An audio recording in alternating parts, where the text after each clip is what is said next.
Okay, so we're going to discuss using ultrasound in the office to do PRP injections. I'm going to start with the carpal tunnel, which there was a randomized controlled trial. And basically, when they compared the PRP to steroid, they found that the PRP was overall better with respect to pain, as well as the electrodiagnostic functioning. And just to give you the ultrasound view here, you have the median nerve proximal to the carpal tunnel, which is usually where I access the nerve when I do a shot. I think it's a little less traumatic to the nerve because you have more space to work with. I've done some PRP for this. To be honest, it's not one of my go-tos. I don't really personally have as much success as they had in the studies, but I probably will be doing a lot more of it. And just in case you're not aware, I threw this little add-on to the slide. There was a recent publication, multi-society publication, ASRA, as well as a few other societies got together, and they now recommend not using steroids for carpal tunnel injections, just local anesthetic, as well as a number of other injections, such as a pudendal nerve block. Anyway, scanning the median nerve, you can get the cross-section, and this slide's to demonstrate my technique of hydrodissection. There's not much room for your needle. So if you inject on your way, you're creating a space for yourself in which you can inject below and above the nerve. I'm using a 25 gauge needle. You could use smaller if you want. Here's the longitudinal view of the median nerve as it travels into the carpal tunnel. And you can see the tendons underneath it, and you can identify them by wiggling your fingers. The tendons are hyperechoic, so they're usually wider. And here's the cross-section view following the median nerve up into the mid-forearm as it gets deeper in the arm. The shoulder is another popular target for PRP. We're injecting the glenohumeral joint, the subacromial space, the tendons, and the supraspinatus tendon is probably one of the most commonly injected tendons. So the PRP not only inhibits inflammatory effects of interleukin 1B, but it also increased the concentration of TGF-beta, which is enhancing the rotator cuff strength, but there's still controversy in some of the studies. And some of the controversy also exists because there are different PRP formulations. Not everyone is using the same PRP. I've seen people just take a test tube and spin it out once and inject that, which it could be PRP, but it may only have 3 times the amount of platelets as opposed to 6, 7, or 8 times as much. Here's another small study. Unfortunately, a lot of these studies are small, in which they injected the rotator cuff and they looked at 8 weeks out, which is not very long, and they found good results. Here's 200 patients in which they compared PRP versus sodium hyaluronic acid, as well as the combination of both, and that they found that the combination gave better results, so hyaluronic acid with the PRP. So scanning the shoulder, this is the anterior view. You can see the coracoid process. The joint space is demarcated by this, the star, but the cartilage begins outside, right? You have the black space is actually not fluid. It's the hyaline cartilage. Here's the posterior view. And you could access this in plane or out of plane. You may ask the patient to adduct their arm to create more space for your needle so that you could come in plane. This is a biceps tendon injection. You could see fluid, which is black around the biceps tendon. That's from prior to the injection. This is a tendinitis, basically. And I'll typically have a view like this and come in from lateral. This is the long head of the biceps. Here is a scan of the biceps muscle, and as you scan up the arm, you see the intertendinous fibers coalescing to form the extramuscular tendon. And it lies in the bicipital groove of the humerus.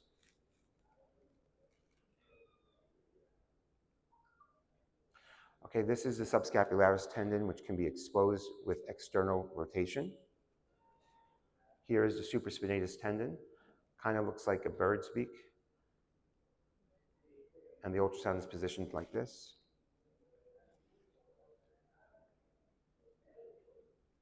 Here we're doing a cross-section of that tendon, and you can also see biceps tendons on the side. You have the patient put their hand in their back pocket to expose the head of the humerus.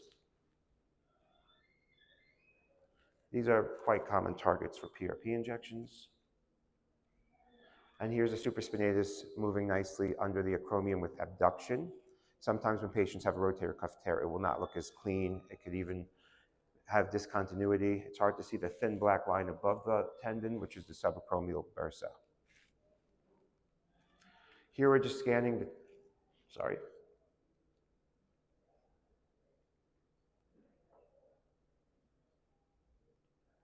Okay, this is the infraspinatus tendon. So you can see with the external rotation of the arm, you can see the joint, the muscle, and then the tendon fibers are over there. What did I do? Okay.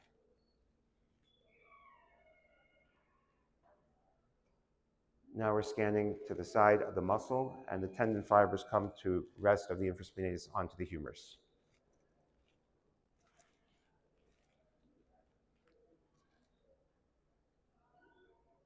A less common target.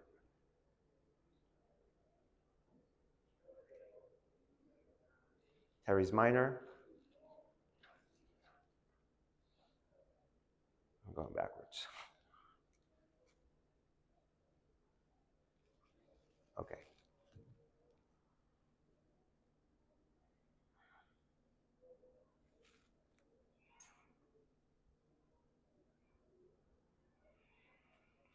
Okay, here was a subacromial bursa study.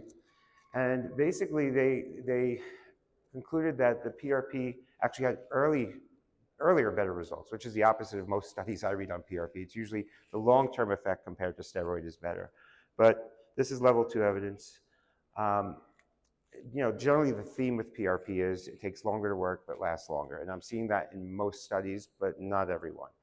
Decurvain's tenosynovitis, it's inflammation of the abductor pollicis longus, extensor pollicis brevis. And basically the band is there to prevent your tendons from popping off the bone when you do maneuvers like this.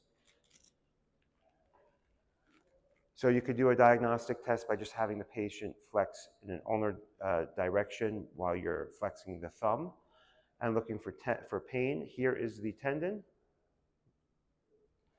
And the differential is Wartenberg syndrome, which is a radial neuropathy. Here's cross-section view of the two tendons. Just be careful, the radial nerve is close to the artery, so you don't want to hit that when you come in.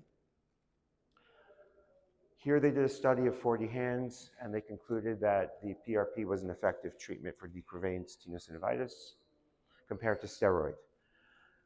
Epicondylitis, which I know the previous lecture mentioned, it's not an epicondylitis, it's a tendinopathy, right? It's the extensor tendons, and the tendon gets inflamed or damaged, and PRP can help repair that. It's usually the extensor carpi radialis brevis tendon, which is right there.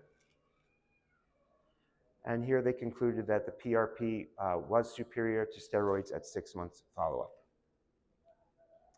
The medial epicondyle looks very similar to the lateral epicondyle. Basically, it's a very superficial bone. Sometimes you need to move your probe away and just do it blind if there's not enough room, or go out of plane, or you could come in with a very shallow angle behind the probe and get your needle between the probe and the epicondyle, but it's a very superficial injection.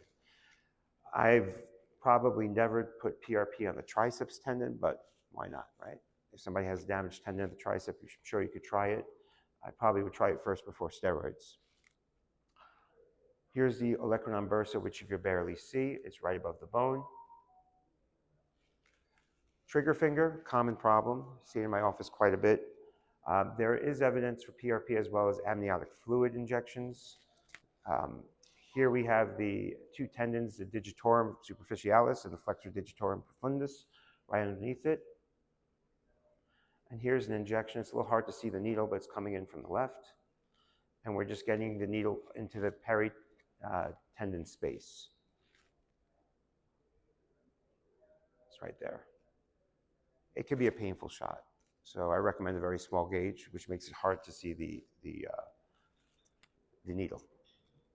And I like doing it in plane, because if I have an ultrasound, I want to see the needle.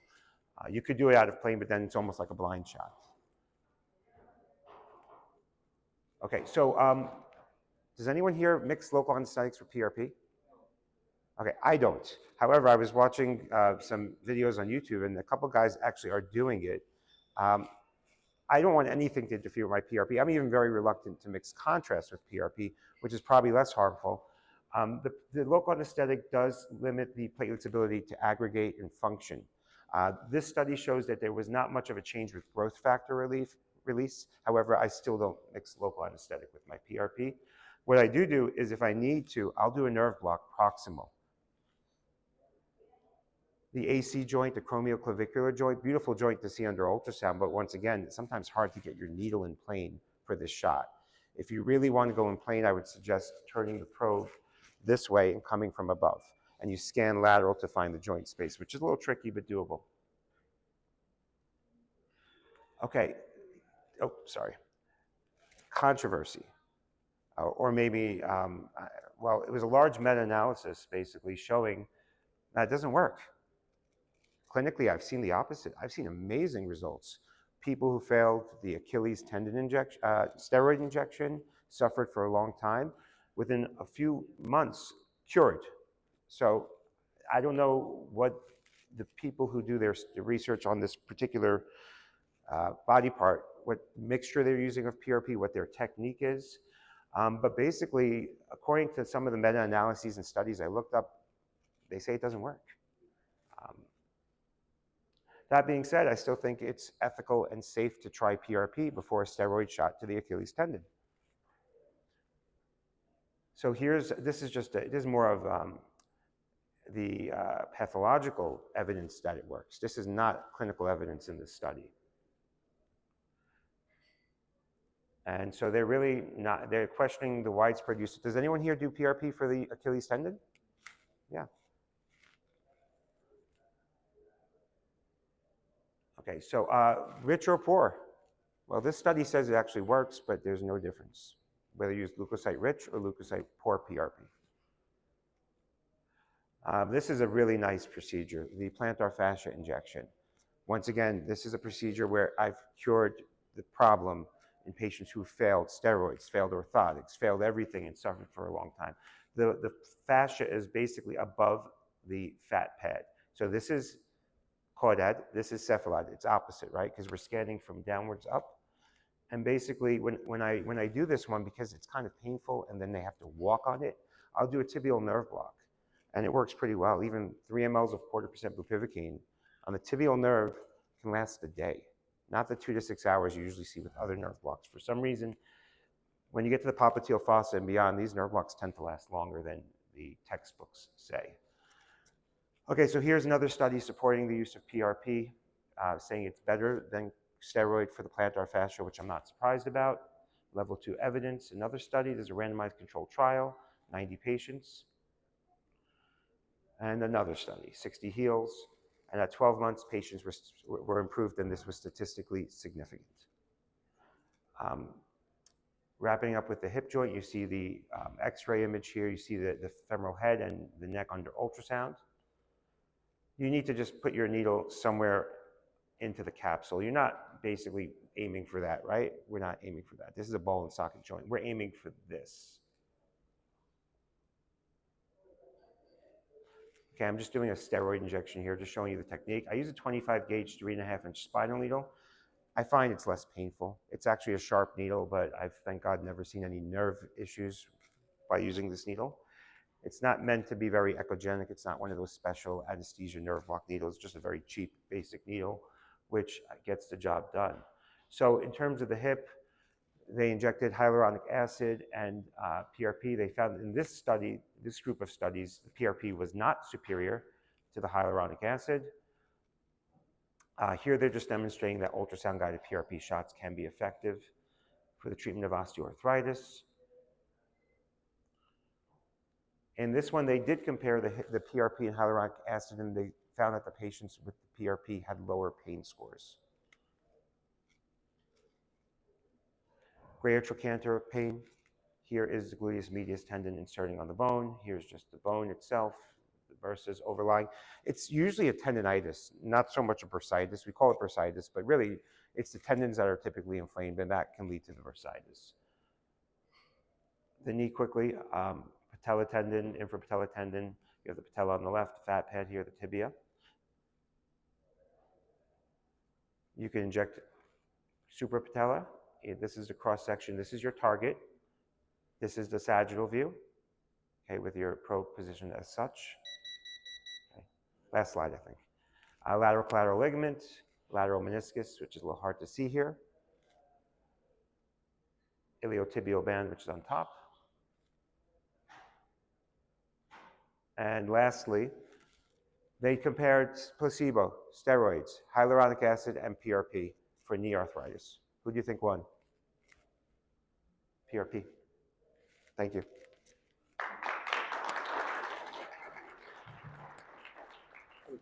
Thank you. Thank you very much. A continuación tenemos al ya muy conocido doctor Olimpio Chacón, que nos va a hablar de un tema sumamente interesante y que ha venido creciendo, que es la terapia de choque con la medicina regenerativa. Gracias.